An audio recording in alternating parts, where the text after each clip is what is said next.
Hello friends, welcome back to Aaron's Anxiety. I am your host Aaron, your personal guide through anxiety. So, today is October 17th, 2019, and looking back, my very first Lexapro video that I made talking about it was October 23rd of 2018. And at the time, I was already 3 weeks in to Lexapro. So that being said, I'm over a year into Lexapro. So here are my thoughts. Here's my review, my 1 year review. These are great because now you can say, hey, what will a year into Lexapro look like? This is what it'll look like. If you'd like, you can scroll through my videos and get back down. I think it's the third one up. That's my very first video talking about Lexapro. The first one was my anxiety backstory, I think a little bit into Zoloft, and then the second one was me switching from Zoloft over to Lexapro, and at that time, like I said, I was 3 weeks in. Just going back, I went back and I just checked out that video. I watched it from start to finish, and to be honest with you guys, usually when I make a video, I hit it. Once it's done, it's done. I just kind of archive it. I don't typically go back and watch my own videos because I already know my own information, so there's no reason for me to go back. However, to give you guys a quantitative experience of what a year looks like, I went back and I listened to year-old Aaron. Okay, this was a year ago. This is a completely different guy. So you guys can go back, check it out. I'm gonna be honest with you. I look tired. I sound tired. I got little baggies under my eyes. The stress from anxiety at that time was killing me. It was just messing me up. So you can see it in the video. Also, side note, I had a tiny beard. Don't judge my tiny beard. It was on its way to being a big beard. Some people like the big beard, some people don't like the big beard. But you'll be able to tell. There's a big beard. I got this little teeny beard. Anyways, and it's kind of like goofy looking, so don't judge me. Anyways, back to what I'm saying. So, 1 year later, the things that I got out of that other video, I wrote them down. I made a little list of things that kind of like, oh, well, that's kind of interesting. So, the one thing that I talk about, and these are the topics that I talked about in that video, and I'm going to compare them to today, okay? And so the first one was depersonalization. At the time, I was just freshly getting out of depersonalization. I had, it had been, I was pretty, there was no scarring yet. Does that make sense? Like you get a scratch and it scabs over and then it scars. I was still in the scab mode. Like it just went away, but it was just like kind of, like it could have broke back open at any time. You never know. But now looking back a year later in scar mode, I'm like, oh, that's very unlikely. I think that's going to come back as of now. So if it ever does, you guys will be the first to know because I love sharing this stuff with you guys. The more time goes on, the more I'm getting to know you guys and the more I love sharing with you guys. So depersonalization was one. At the time, like I said, I looked tired. I looked stressed. I looked down. Hey, my voice is down here. Just kind of getting you guys know me. That's not me. I'm loud, proud, and woo, looking for a good time. So, that being said, depersonalization is kind of in the back room now. I don't really worry about it anymore. I'm not afraid of it coming back anymore. I'm not looking for it anymore. I'm not like, oh, am I going into depersonalization? Is this what depersonalization? I don't do that anymore. That's long gone. It's been a while since I've even done that. Usually, if I do have anxiety, which I still do, anxiety will still come up.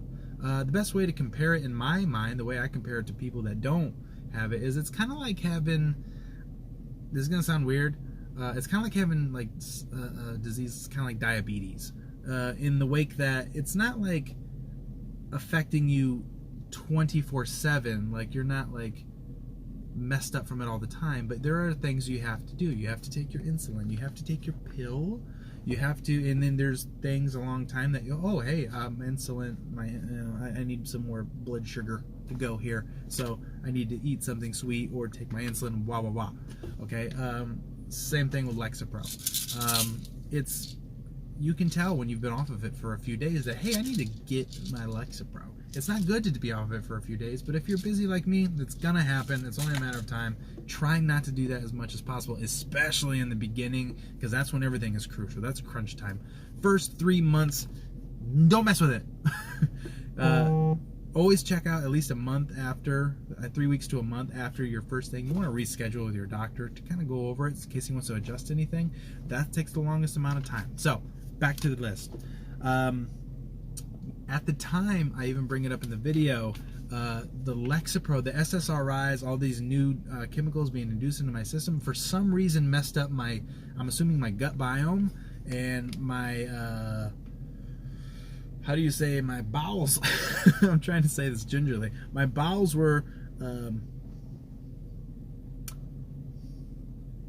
it was liquid chocolate. That's definitely not a better way to say that.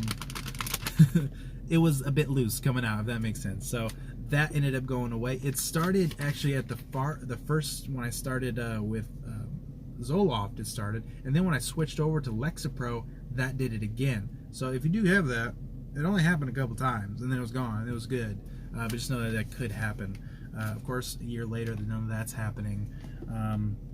Another big one was at the time, I even mentioned it in the video, that I was searching for stuff. I was watching YouTube videos, Lexapro videos, symptom videos, and things that kind of got me into this realm here. And a year later, I mean, I do a lot on YouTube. I look up a lot of stuff. I have a lot of hobbies. I never look up things about anxiety anymore. It's so much so that it's not in my history. It doesn't pop up. If I type in AN, something else is going to pop up, like Andrew, you know what I mean? Something else besides anxiety is going to pop up. I don't even get it on my feed anymore, anxiety videos. So it's been so long since I've looked at that stuff because I don't feel the need to anymore. Because now life's good. Life is good now. Is it perfect? No. I don't want it to be perfect. I want to be a human being. I want to enjoy the imperfect things about life. And anxiety, and this little bit that I still have, it's a totally manageable level. It's not scary. If I do have anxiety one day where it's like, oh, it's kind of on me a little bit, it's definitely not like it was. And I know in the back of my mind, oh, well, this is only temporary. It's just for a little bit of time. It's not that big of a deal. So,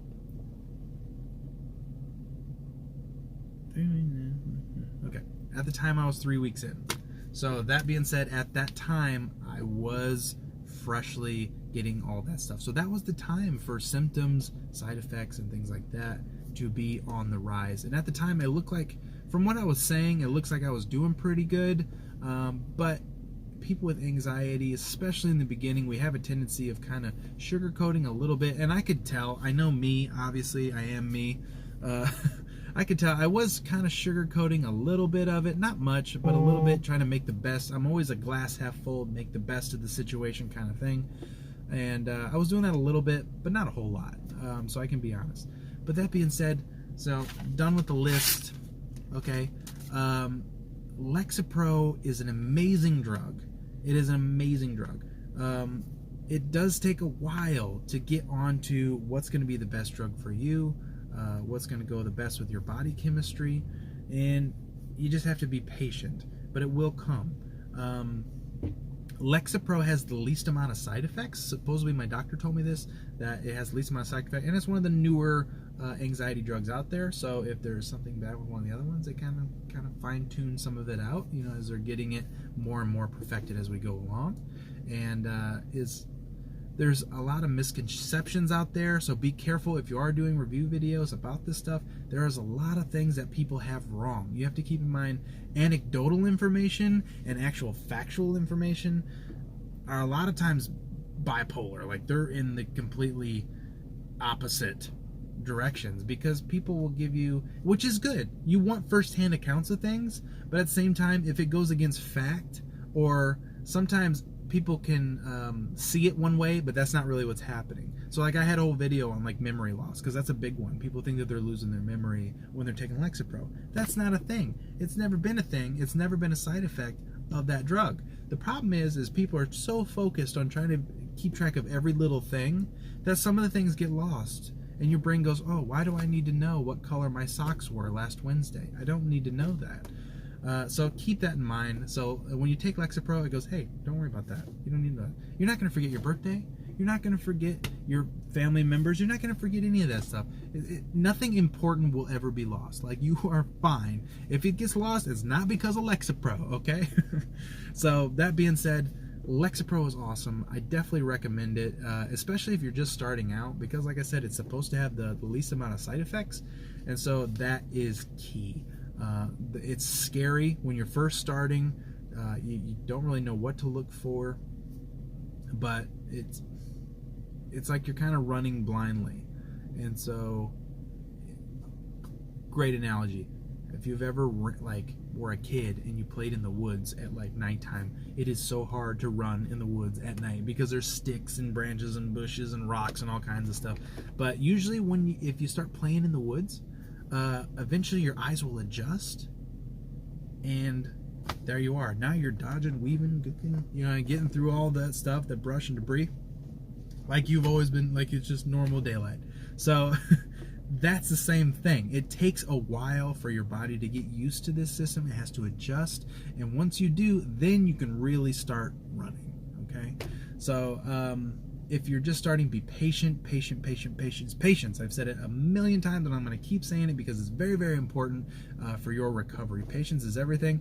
Don't focus completely on the drug. Try to make sure that you're expanding and bettering yourself in other avenues, whether that's your health, your finances, procrastination, whatever it is, trying to read more, drinking more water, whatever it is. Take steps to make yourself a better person outside of the drugs. The drugs are going to mask a lot of the symptoms, but you have the ability to fix the problem, and that's important. And so don't be worried about masking the problems when we can fix the problem. Because the goal, hopefully, is that one day we don't have to take Lexapro anymore. That was a scary thought for me at the time. I was thinking, oh no, am I going to be on it forever? I don't want to be on Lexapro forever. Does that mean I'm broken? No, you're fine. I wish I could go back to these videos and look, Aaron, I wish you could watch this video, man, because life is going to get so much better. Life gets so much better. So, that being said, you're not broken. This is a temporary thing. The hope is to get away from this by fixing the real things. This just makes it easier, more palatable to fix your real life. Okay, so do that. It's important. Do not forget. Okay, we want to get away from this at some point. Now, I'm not afraid to be on. If I had to be on Lexapro forever, I'm not afraid of it anymore. I'm not. Another guy. I can do whatever. If it requires me to be on it for 20 years, well, if I'm feeling like this, I'm glad to be on it for 20 years. This is great. I'm so glad I live in a time that allows me to do this. So, stay true, guys. Work on yourselves. Know that this stuff isn't forever. If you're going through depersonalization, and that's why you're taking derealization, things like that, this is why you're taking Lexapro, just know that depersonalization, derealization, sometimes depression, a lot of these are symptoms of anxiety. It's not, you don't just have that. You either have, when you start with anxiety, that's when you get those things. And so if you're taking Lexapro for that, that's fine. That's great. It's a good step. But just know that when you fix the anxiety, the depersonalization, the derealization, the depression, all those things start to subside. Dwelling thoughts is a symptom of anxiety. You're just dwelling, going over and over and over and over. So try to clear your mind. If you have to do meditation, do meditation. I don't know much about it. I heard it works fantastically. I mean, Joe Rogan does it. He's awesome. So, all right, friends. Well, I'm going to wrap up this video here. No sense in me going on. Let me know what you guys think of Lexapro. How's it working for you? I'm a year in and it's working great. It wasn't working great the whole time, but I mean, I had to start somewhere. And so once I got the journey going, got the ball rolling, it's just been rolling great ever since. And I think most people are going to be the same way. Life is not perfect. Keep that in mind. You're not going to be completely stress-free. You don't want to be. Normal anxiety is part of the human experience, and we need that to become people that we need to be later on. It's important to have anxiety to make sure your bills are paid, to make sure your kids are taken care of, to make sure that you're not slacking on your job. So don't try to get rid of the anxiety completely, because then you will be a dull, blending into the couch type person, which you don't want to be, okay? Alrighty, friends. Until next time, please share this video with somebody that is going through a hard time, and you say, hey, look, this guy's, right here now. If you feel it can be beneficial to you or someone you know, please share it. There's a lot of people out here that are in the same struggle we are, and we need to try to help as many people as possible. Neither of us are getting anything out of this. We're just trying to help people. I was, and if you are or were in a bad place and you're not anymore, share it, because there's a lot of other people just like us that are in these bad places that are just desperately looking to get out. So here is an avenue to get out. So let's do this. So like, comment, subscribe, hit the like button. That'll help my videos kind of get out to more people.